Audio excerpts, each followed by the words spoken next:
Crime Story. Crime Story, les rendez-vous d'Alfred Hitchcock, racontés par Serge Sauvian. Aujourd'hui, Dans le noir de T.E. Brooke.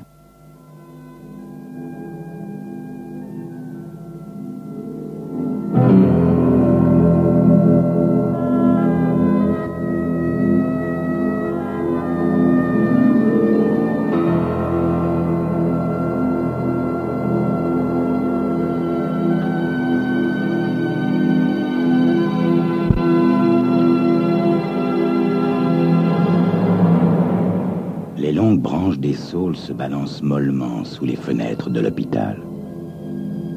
Dans son bureau, Hélène Taylor raccroche lentement le téléphone. Elle regarde un instant la poussière danser dans un rayon de soleil, puis la fine ligne de sable amoncelée sur l'appui de la fenêtre. À contre-cœur, elle se lève et gagne le hall. Devant la porte ouverte de la chambre 9, elle s'arrête. L'homme est étendu à plat, regardant le plafond, le visage tendu par l'effort de réflexion. « Comment vous sentez-vous à présent, monsieur ?» demande Hélène en s'approchant du lit. Il tourne la tête. Ses yeux sont vides et fixes. « Je ne me rappelle toujours rien. »« Rien du tout ?»« Non, rien. » L'infirmière m'a dit qu'on recherchait ma voiture. Est-ce qu'on l'a trouvée? Hélène Taylor secoue négativement. Le chef de la police vient seulement d'être prévenu. Il est parti aussitôt avec le garçon qui vous a ramassé la nuit dernière sur la route. Je crains, monsieur, qu'on ne puisse croire que vous conduisiez. Il n'y a aucune trace de voiture. Mais celle de mes pas, mademoiselle, je dois bien avoir laissé quelque part des empreintes de pas. Hélène Taylor le regarde d'un air compatissant. Nous avons eu une tempête de sable la nuit dernière, monsieur. Mademoiselle, peut-être si je regardais encore mes vêtements. Mais vous l'avez déjà fait plusieurs fois, monsieur. Il faut pourtant que j'arrive à quelque chose, mademoiselle. Cessez de vous tourmenter, monsieur. Nous trouverons bien qui vous êtes. Mais donnez-nous un peu de temps. Allez, maintenant reposez-vous, il le faut. Dans le bureau de son père, les mains enfoncées dans les poches de sa blouse blanche, Hélène fait pour la 4e fois le tour de la pièce. « Ça n'est pas un cas pour moi, papa. Cet homme a reçu un choc terrible sur le crâne, mais même cela ne peut produire cette sorte d'amnésie totale. Il doit y avoir autre chose. C'est le travail d'un psychiatre. » « Nous ne pouvons pas le laisser partir d'ici, Hélène, » fait remarquer le vieux docteur. Pas avant que nous n'ayons eu des nouvelles de la police. Si le FBI ne possède aucune fiche sur lui, alors je pense qu'à ce moment-là, nous pourrons l'envoyer à Phoenix, en Arizona, pour qu'il y reçoive des soins relevant de la psychiatrie. Mais à ce moment-là, il aura perdu complètement la tête, papa. Il refuse de prendre des médicaments, il ne dort pas. Il a besoin d'aide, papa. Alors, aide-le, Hélène. Mais comment, papa? Le vieux docteur se penche et regarde sa fille intensément. Hélène, te souviens-tu encore de ce Noël où, à peine descendu de l'autocar qui te ramenait de la pension, tu as été obligé de venir travailler ici avant même d'avoir eu le temps de changer de vêtements? Cette année où les 2 infirmières firent grève en nous laissant avec 24 lits occupés. Je m'en souviens en effet, papa. Le vieux Ariganza avait une blessure infectée à la main. Et je crois bien avoir passé toutes mes vacances de Noël cette année-là à mettre des compresses chaudes sur cette main. Oui. Nous ne disposions alors d'aucun antibiotique, Hélène. Et pourtant, n'avons-nous pas sauvé le bras du vieux Harry? Écoute, ma petite Hélène, nous sommes les seuls médecins à posséder un bloc radio à 50 km à la ronde. Nous disposons d'autant d'antibiotiques que nous voulons, mais nous n'avons aucun psychiatre. Tout repose sur l'intelligence et la compréhension, Hélène. Or, tu possèdes les deux. Elles peuvent sembler à l'heure qu'il est primitifs, mais Les compresses d'eau chaude sur une main infectée ne l'étaient-elles pas aussi? Allez. Allez.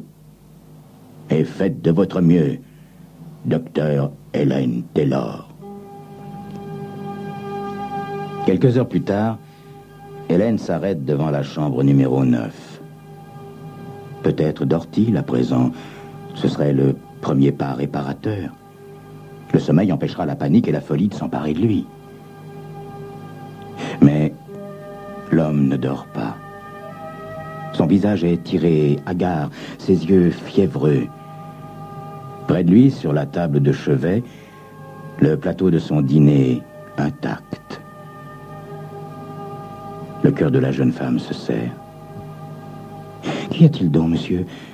Dites-moi, je vous en prie, de quoi avez-vous peur? De l'obscurité, mademoiselle.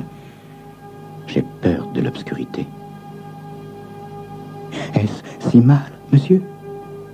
Non, mademoiselle, pas mal, mais enfantin. Vous ne pouvez pas comprendre. Demain, sans hier, perd toute signification. Le passé d'un homme l'éclaire comme un phare. Il éclaire son but, son avenir. Écoutez-moi, monsieur. Tout ne va peut-être pas s'éclairer d'un coup, mais vous allez bien retrouver la lumière, au moins en partie. Allez, dormez. Hélène Taylor ne quitte pas la chambre avant que l'homme ne soit endormi. La fatigue relâcha enfin les muscles tendus de son visage, effaçant le désespoir de ses yeux. Elle vient de l'aider à faire le premier pas. Ça n'est peut-être qu'une compresse chaude, mais cela a réussi. Elle sent monter en elle une brusque et douloureuse tendresse. Quel qu'il soit, cet homme a besoin d'elle. Elle va l'aider. Le lendemain matin, il n'y a plus de peur dans les yeux de l'homme, seulement une profonde réflexion intérieure. Qu'y a-t-il, monsieur? Vous vous souvenez de quelque chose? Peut-être, mademoiselle, oui. Peut-être. Cette odeur. L'odeur de l'éther? Oui. Sans doute, cela me rappelle quelque chose. Brusquement, la jeune femme sourit. Elle prend le menton de l'inconnu et l'oblige à ouvrir la bouche. Voilà. On vous a retiré les amygdales, monsieur. Sans doute lorsque vous étiez enfant. Voilà ce qui vous rappelle l'odeur, certainement. Oui. Ça n'était qu'une impasse, mademoiselle. Murmure l'homme, la voix lourde de désappointement. Essayons autre chose, monsieur. Quelqu'un que vous connaissez, peut-être. Non. Je ne trouve rien, mademoiselle. Rien. Pour l'éther, c'est peut-être aussi bien l'univers hospitalier qui vous est familier, monsieur. Bistouri, point de suture. Ces mots n'évoquent rien?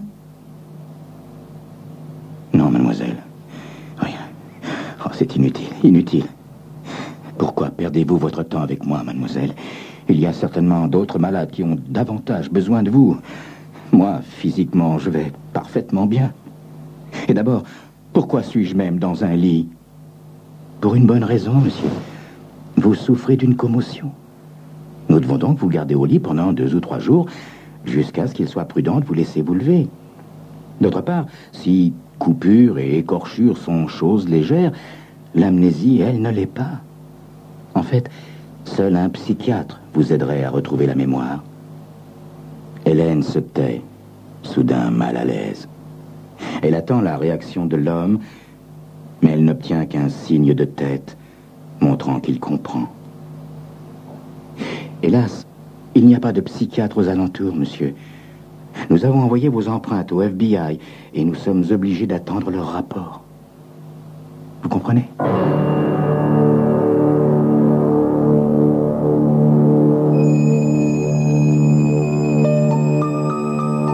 Oui. L'inconnu comprend, mais comment va-t-il accueillir cette nouvelle? Comment va-t-il réagir? C'est ce que vous saurez dans quelques instants.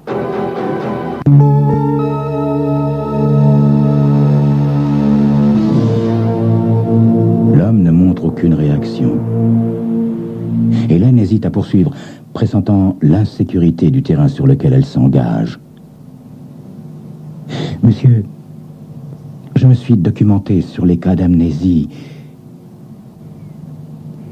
L'homme la regarde avec un sourire très doux. Mademoiselle, j'ignore jusqu'à quel point vos soins seront efficaces en tant que psychiatre, mais je sais combien ils le sont en tant qu'être humain. Sans vous, peut-être serais-je devenu fou hier. Cette fois, quand Hélène quitte l'inconnu, le plateau de son petit déjeuner est vide et il est appuyé sur ses oreillers, une pile de magazines devant lui. C'est quelques heures plus tard qu'on amène le petit garçon à l'hôpital. Le ranch Hardy Dude a organisé pour ses jeunes invités une promenade nocturne et le petit Jody est tombé. Le cheval l'a traîné et l'enfant, la chair à vif en mains endroits, a une jambe cassée. Il souffre beaucoup. L'hôpital est silencieux quand Jody, geignant encore de peur, ressort de la salle d'opération. « Je veux voir maman », répète-t-il d'une voix encore voilée par les effets de l'anesthésie.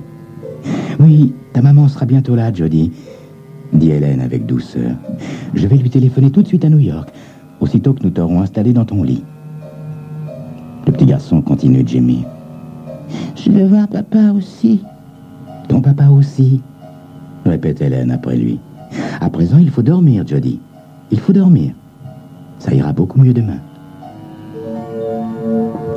Le lendemain matin, comme Hélène se rend à la chambre du petit garçon, elle s'arrête brusquement devant la chambre numéro 9 dont la porte est ouverte. Un frisson d'inquiétude la parcourt. L'homme n'est pas dans son lit, la chambre est vide. Hélène demeure immobile un instant, saisie d'un tremblement nerveux, tandis que l'angoisse lui noue la gorge. Et puis lentement, très lentement, des voix dans la chambre voisine parviennent jusqu'à elle. Les paroles sifflantes du petit malade auquel l'homme répond par monosyllabes, basses et douces. Avec un brusque soulagement, Hélène s'appuie presque défaillante contre le montant de la porte, se souvenant alors des ordres qu'elle a donnés à l'infirmière la veille au soir. Levez-le demain et laissez-le se promener dans l'hôpital. « Et alors ?» explique le petit garçon. « Il m'a jeté par terre. Je sais pas pourquoi. Il avait pourtant l'air de bien m'aimer. »« Mais il t'aime encore, Jody, » répond l'homme. « Les chevaux sont des animaux sensibles. Ils s'effraient facilement. Je suis sûr que s'il savait que tu t'es cassé la jambe, il serait très malheureux et très fâché. »« Vous croyez pas qu'il m'a fait tomber parce qu'il était fâché après moi ?»« Non, Jody. Je crois plutôt que quelque chose a dû lui faire peur. » Hélène Taylor se tient à présent sur le seuil de la chambre. Elle regarde la confiance revenir dans le sourire du petit garçon, en dépit d'un dernier froncement de sourcils inquiet. « Monsieur ?»« Oui, Jody ?»« Quand est-ce que papa et maman seront là ?»« Certainement dès qu'ils le pourront, Jody. »« Oh là là, j'espère qu'ils vont se dépêcher. »« Ils seront très fiers de toi, mon garçon. Tu t'es montré très courageux. »« Monsieur ?»« Oui, Jody ?» Comment vous vous appelez ?» Hélène Taylor ne voit que son profil car il regarde le petit garçon. Elle voit ses lèvres s'entrouvrir et puis se refermer. Des mots informulés restent comme suspendus dans le silence. L'enfant semble à la fois surpris et peiné. « Vous voulez pas me dire votre nom ?»« Adam, » répond l'homme qui sourit de nouveau.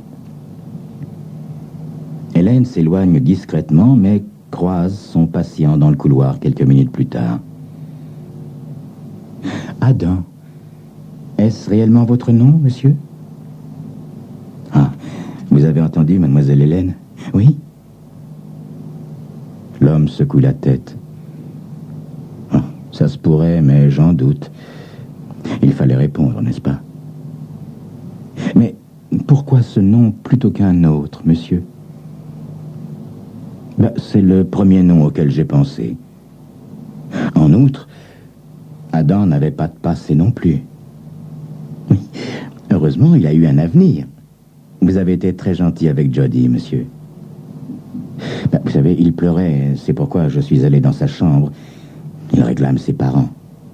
Oui, je sais. Ils sont en route et ils arriveront probablement cet après-midi. Ils ont loué un avion privé. Hélène Taylor et l'inconnu se mettent à marcher vers le petit solarium installé à l'une des extrémités du couloir.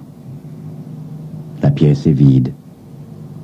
Le soleil du désert entre à flot, éclatant et inutile en cette heure matinale. Hélène passe la porte. Vous vous êtes vraiment montré très gentil avec Jody, monsieur.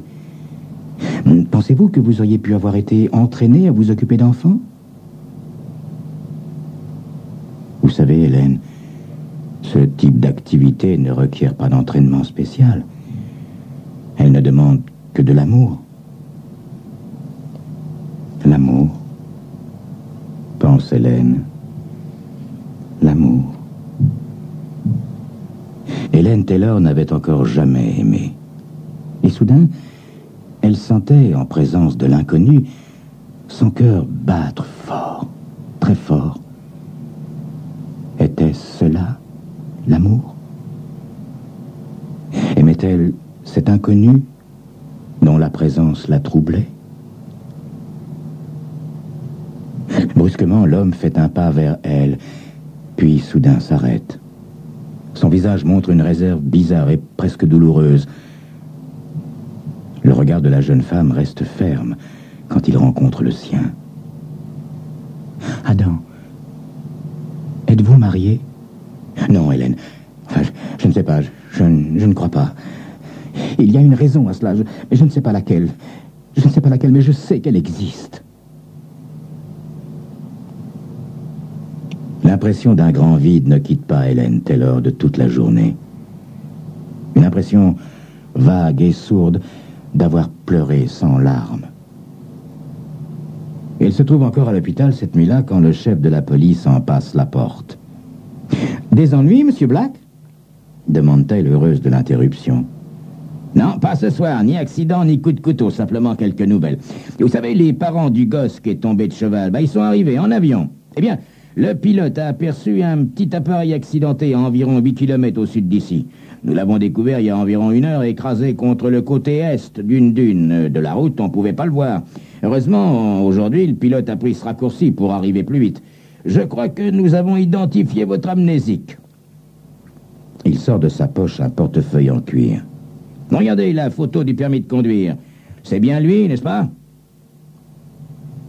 Hélène se penche sur le document. Pendant un bref instant, une sorte de sanglot soulève sa poitrine pour se perdre dans le silence de la pièce. Puis, elle relève la tête et regarde le visage paternel du policier. « Oui, monsieur Black. C'est lui. » « Nous avons déjà prévenu Phoenix en Arizona. Ils enverront quelqu'un dès demain matin pour l'emmener. » La chambre numéro 9 est sombre. Seule la veilleuse reste allumée. L'homme dort profondément. Ce soir, il a accepté de prendre le somnifère prescrit. Un long moment, Hélène demeure près du lit et le regarde dormir.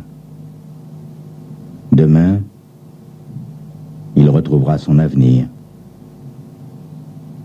Puis, lentement, résolument, Hélène se détourne, les yeux embués de larmes, et sort sans rien voir de la chambre. Ils arrivent de bonne heure le lendemain matin, le chef de la police et avec lui un homme de haute taille. « Il adore l'aviation », explique ce dernier. L'autre jour, il a pris l'avion de son frère avec l'intention d'aller pêcher au bord du lac Mead. Mais il a dû changer ses projets. Nous ne l'attendions pas avant la semaine prochaine. Comment va-t-il, docteur? De mieux en mieux, répond Hélène. Ne vous inquiétez pas toutefois de son attitude quand il vous verra. Il lui est parfois douloureux de se souvenir. Elle se tait et pose un regard ferme sur l'homme de haute taille, vêtu en clergyman. Il y a maintenant de la sérénité sur son visage et un humble acquiescement dans ses yeux. « Si vous voulez bien me suivre, Père Elliott, Le père Grégory est à la chambre numéro 9.